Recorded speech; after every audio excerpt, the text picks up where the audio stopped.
Praise the Lord. கர்த்தரை ஆராதிப்போம். அவரோடு கூட ஜீவிப்பது, அவரோடு கூட வாழ்வது எவ்வளோ பெரிய இன்பம். இந்த பாடல் அதுதான் சொல்லுது. அது நம்முடைய வாஞ்சியா இருக்கணும், அது நம்முடைய எண்ணமா இருக்கணும்.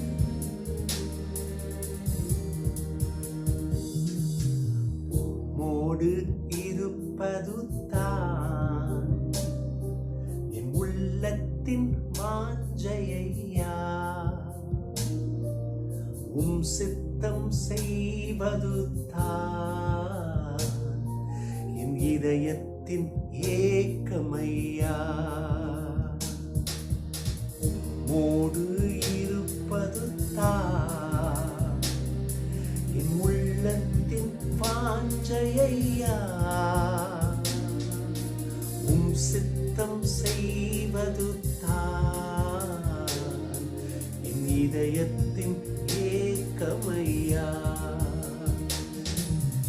ஏசையா உம்மைத்தானே என் முன்னே நிறுத்தி உள்ளேன். ஏசையா உம்மைத்தானே என் முன்னே நிறுத்தி உள்ளேன். உம்மோடு இருப்பது தான் என் உள்ளத்தின் வாஞ்சையா, உம் சித்தம் செய்வது தான் என் இதயத்தின் ஏக்கமையா. உம்மோடு இருப்பது தான் என் உள்ளத்தின் வாஞ்சையா, உம் சித்தம் செய்வது தான் என் இதயத்தின் ஏக்கமையா.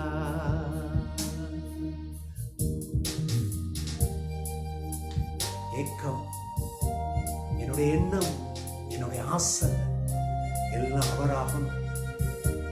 அங்கதான் நீங்க வாழ்வை பார்க்க முடியும், அங்கதான் ஜெயத்தை பார்க்க முடியும், அங்கதான் சமாதானத்தை பார்க்க முடியும், அங்கதான் உங்களுக்குள்ள என்ன பலன் இருக்குதே தெரியும்.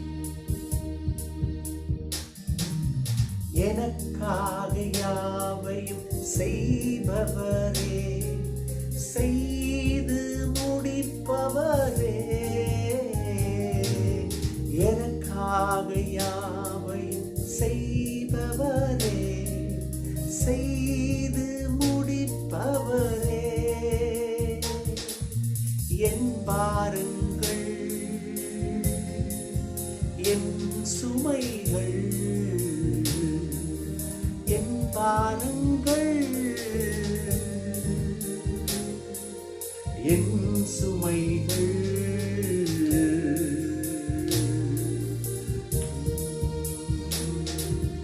உம் பாதத்தில் இறக்கி வைத்தேன். சொல்றீங்களா இயேசுவே? உம் பாதத்தில் இறக்கி வைத்தேன். இயேசுவே, உம்மைத்தானே நாங்க நம்பி இருக்கிறோம், உம்மைத்தானே எங்க முன்னாடி நிறுத்தி இருக்கிறோம். இந்த காலவெளியில எங்களுடைய பாரங்கள் எல்லாம் சமூகத்தில் வைக்கிறோம். உமது வார்த்தையில அவைகளை தாண்ட, மதலை தாண்ட, சேனைக்குள் பாய்ந்து செல்ல அந்த உன்னத பலனை தாங்கப்பா, இயேசுவின் நாமத்தினாலே. ஆமென், ஆமென். கர்த்தர் பெரிய காரியங்களை செய்வார். ஹல்லேலூயா, ஸ்தோத்திரம். தேவ மக்களே, லேவியராகமும் 26ஆம் அத்தியாயம் 9ஆம் வசனத்தை ஆதாரமாக எடுப்போம். எவ்வளவு அற்புதமான வசனம் வருது பாருங்க. அந்த வார்த்தை கர்த்தர் சொல்றாரு, நான் உங்கள் மேல் கண்ணோக்கமாயிருந்து உங்களை பழுகவும் பெருகவும் பண்ணி உங்களோடு கூட என் உடன்படிக்கையை திடப்படுத்துவேன். ஆமென், ஆமென். சோர்ந்து போய் கலக்கமடைந்து பாரத்தோடு கூட, வழிகளோடு கூட, வேதனையோடு கூட இருக்கிற தேவ ஜனமே, கர்த்தர் சொல்றாரு, நான் உங்கள் மேல் கண்ணோக்கமாக இருந்து.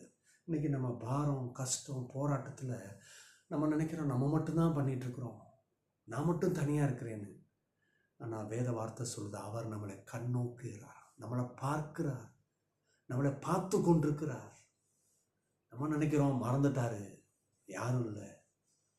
அவர் நம்ம பக்கத்தில் இல்லாதனால தான் இதெல்லாம் அத்துமீறி நடக்குதுன்னு இல்லை.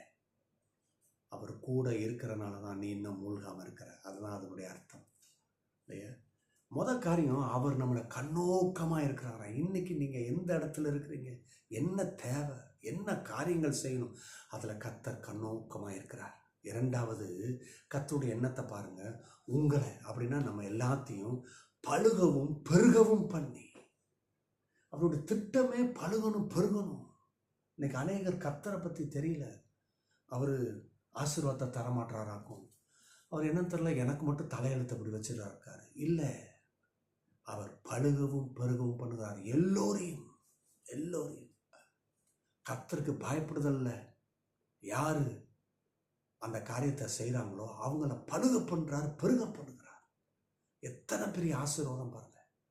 நான் இன்னைக்கு சொல்கிறேன், நீங்கள் எந்த விஷயத்துக்கெல்லாம் போராடிட்டு இருக்கிறீங்களோ அந்த விஷயத்துக்கெல்லாம் ஒரு பதில் வருது. அவர் உங்களை பழுக பண்ணுவார், பெருக பண்ணுவார். ஐயோ தோற்று போகிறோம், இது நடக்காது, வாய்ப்புலன்னு யோசிக்காதீங்க. வாயை திறந்து சொல்லுங்கள், நான் பழுகுவேன், பெருகுவேன். ஏன்னா இது கர்த்தருடைய வார்த்தை. இறுதியாக அந்த வசனத்தில், உங்களோடு கூட என் உடன்படிக்கை திடப்படுத்துவேன். ரொம்ப அற்புதமாக இருக்கு பாருங்க. Establish my covenant with you. கர்த்தர் உடன்படிக்கை பண்ணுறாரு, அந்த உடன்படிக்கை எக்ஸ்டாப்ளிஷ் பண்ணுறாரு. நிறைய பேர் அவர் சொன்னார் நடக்கலையே, அப்போனா என்ன அர்த்தம்னா அவர் சொன்னதே இன்னும் செய்யலையேன்னு நம்ம நினச்சிட்டு இருக்கோம். ஆனால் அவருடைய எண்ணத்தை பாருங்கள், நான் சொன்னதையும் செய்வேன், அதை திரும்பி எக்ஸ்டாப்ளிஷ் பண்ணுவேன். அப்படின்னா என்ன, இன்னும் அதை விரிவுபடுத்துவேன். உதாரணத்துக்கு ஆபிரகாமை, எப்பா நீ உன் சொந்த இடத்த விட்டுட்டு, உன் சொந்த ஜனத்தை விட்டுட்டு வா, நான் காமிக்கிற இடத்துக்கு போனார். அவர் கீழ்ப்படிஞ்சார், அவர் போனார், நடத்தினார் அற்புதமாக.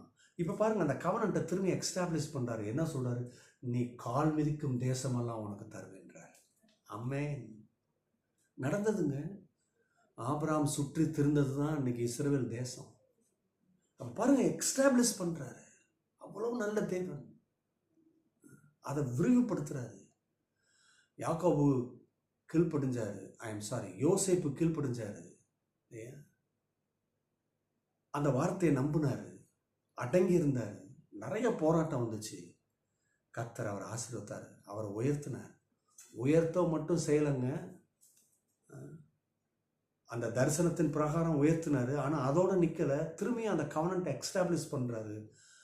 அவன் மூலம்தான் தேசமே உருவாகுது. அந்த 12 24 ஆகுது, 24 அப்படியே டெவலப்பு, அப்புறம் டெவலப்பு, அப்புறம் தேசமாய் மாறுது. இதை செய்தவர் உங்களுக்கும் செய்வார். God bless you.